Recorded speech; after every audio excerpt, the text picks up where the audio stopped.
the world of mixed martial arts, controversial moments happen all the time. The sport is full of insane underdog stories and triumphs, but the MMA world is also a world full of dark and seedy actions all over. For this video, here are 10 of the most controversial and darkest moments in the world of mixed martial arts. Before we get to the meat of the video, don't forget to leave a like and subscribe for more videos on the coolest sports content. 10. Conor McGregor's bus incident.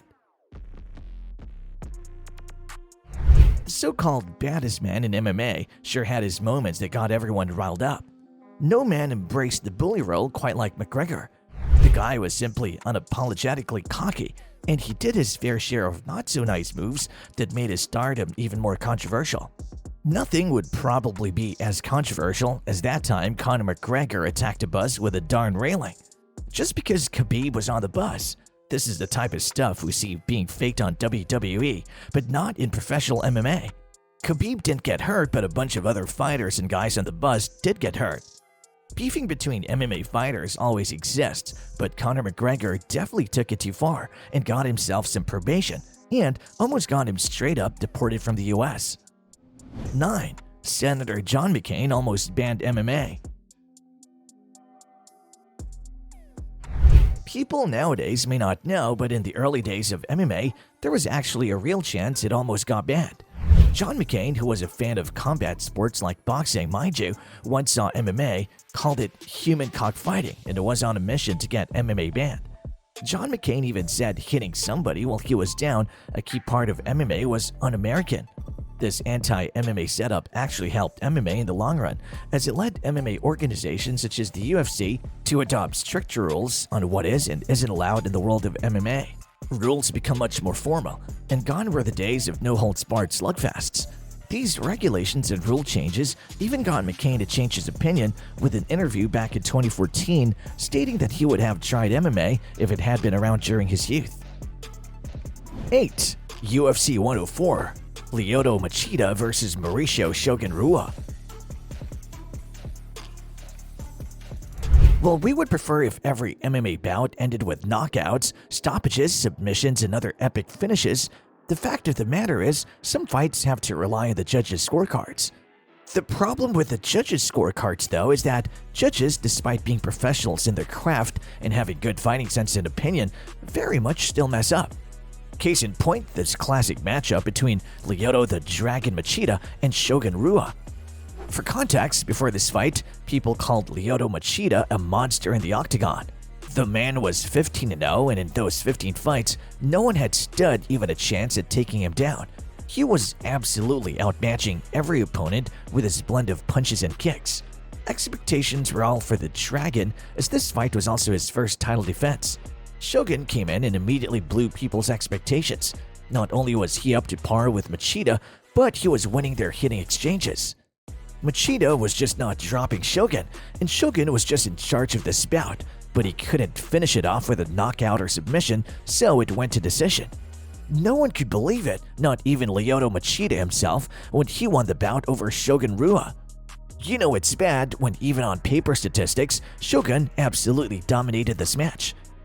All is fine in the end, however, as the two met again at UFC 113, wherein Shogun wins the match convincingly with a first-round TKO KO over Lyoto Machida, cementing that he truly deserved to win their first bout.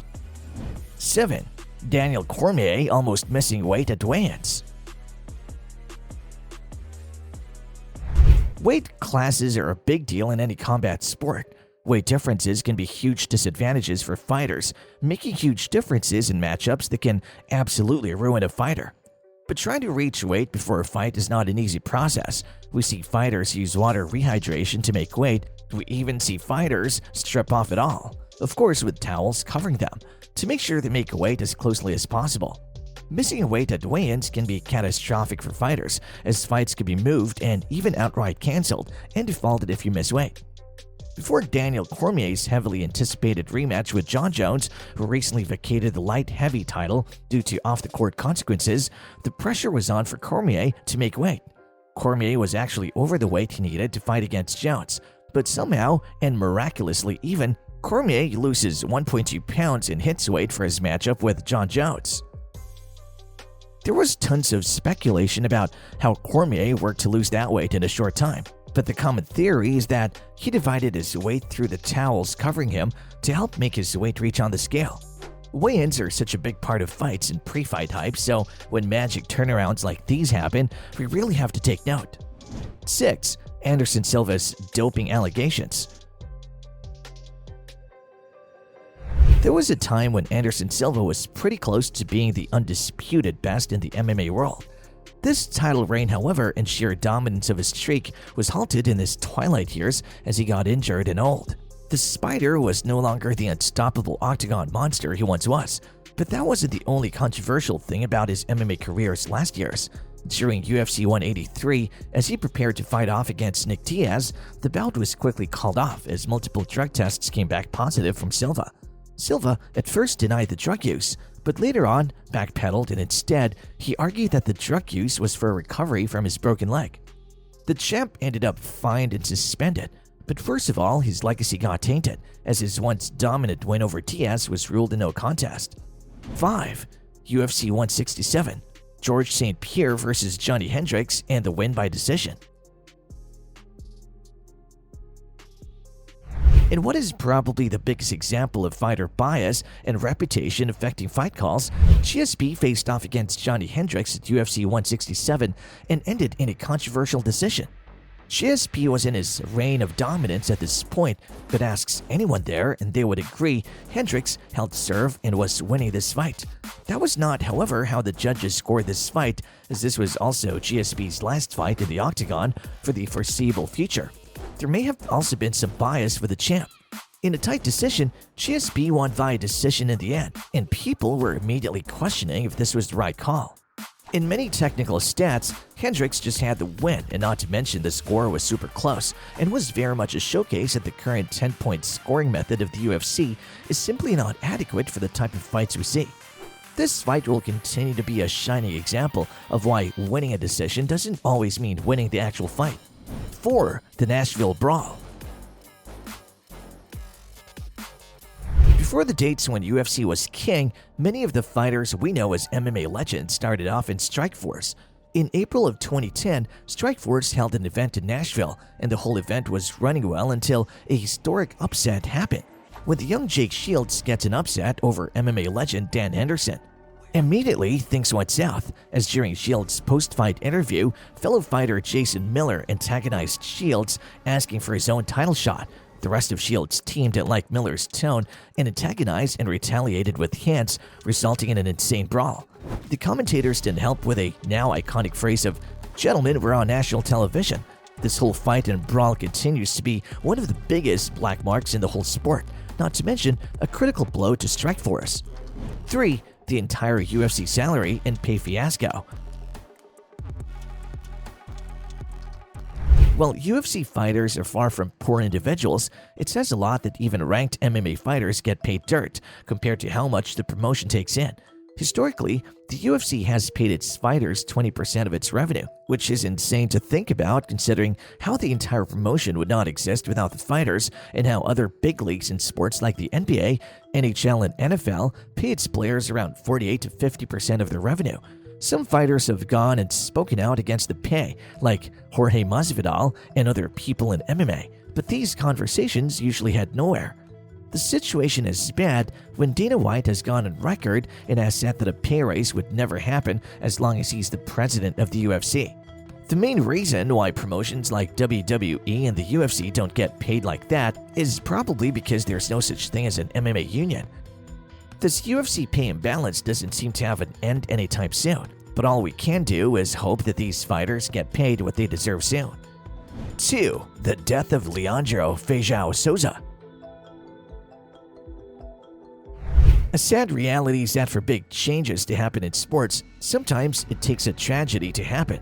That's precisely the case for MMA fighter Leandro Feijão Souza as he dies in the sauna while attempting to cut weight for what was his upcoming fight at Shuto 43 in Brazil. He dies just minutes before his weigh-ins, employing dangerous dehydration tactics. Weight cutting continues to be a serious issue in MMA, and wide-scale changes against dangerous dehydration and sauna methods of weight cutting have been put in place. There's still no clear solution on the best method for cutting weight and preserving a fighter's health, but it's clear that this is a serious issue as weight cutting is very much a life or death situation for many fighters. 1. The Jon Jones doping controversy and criminal controversies. Jon Jones is still considered one of the greatest MMA fighters of all time, but his claim as the greatest MMA fighter of all time was very much tainted by all the career controversy that has happened to him in recent years. There was a time when Jon Bones Jones was the baddest man on the planet, but still truly beloved, but then Jon Jones started showing off a cocky and asshole type of personality, and his shine and career glamour truly took a hit. It's hard to root for Jon Jones when you learn about all of his off-the-court criminal offenses such as driving under the influence, assault, and battery, not to mention that time he had a hit-and-run while drunk and could have killed a pregnant woman with his actions. He then further tainted his career with cocaine use and other drugs in his system, resulting in some no contests to his otherwise perfect record. Jon Jones is still one hell of a fighter, but to call the man controversial is definitely an understatement at this point. And that's all for today's video. What do you think is the most controversial MMA moment of all time? Write your answers down in the comments, and while you're at it, leave a like if you enjoyed the video. Don't forget to subscribe and click the bell for notifications on the newest videos on the best sports content.